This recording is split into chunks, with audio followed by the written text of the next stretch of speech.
Okay, this is 15-2, Work Together, page 460 in your textbook and 403 in your workbook.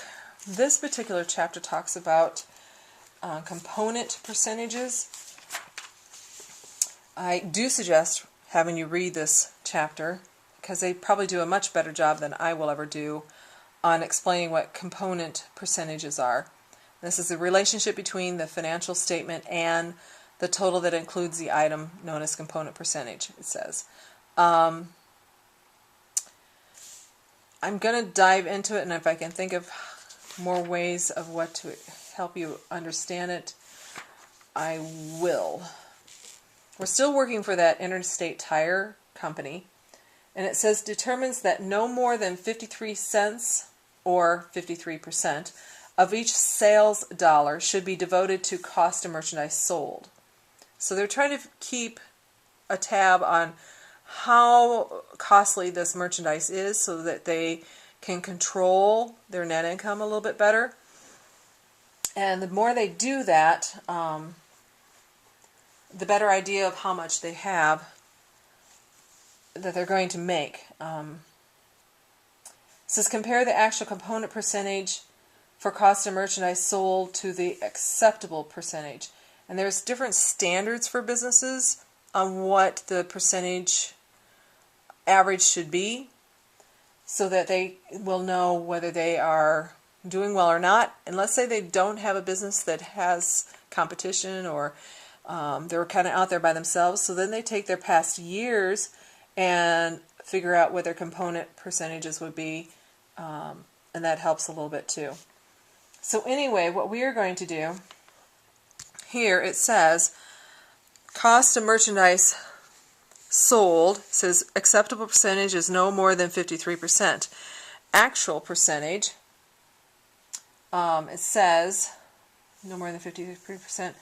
Compare the actual component percentage of cost of merchandise sold to the acceptable percentage. So we have to use 15.1 that we had in the last work together. Can't get it apart.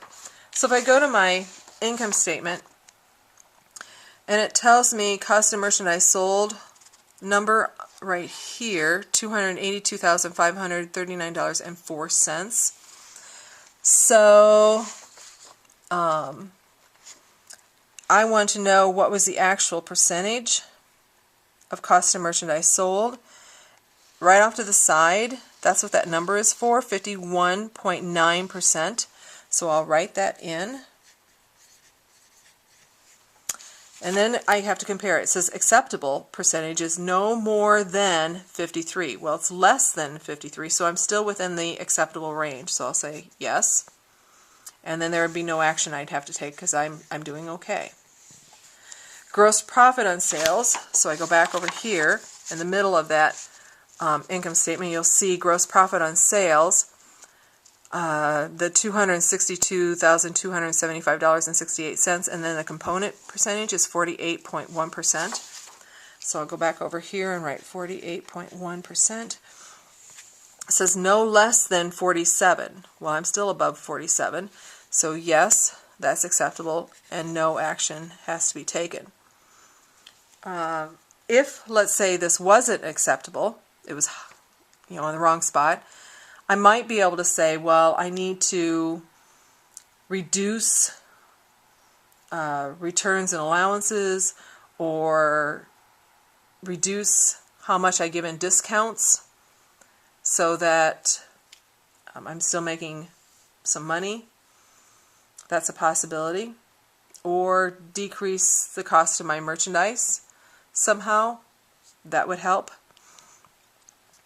That would be some ideas. Gross profit on sales, I might increase my cost of my goods, or my selling price.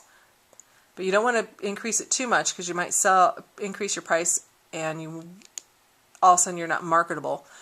They'll go to somebody else to get a cheaper price. So you have to be careful about that. Or you just find a way to reduce the cost to the goods, or maybe reduce the expenses. The next section, they tell me,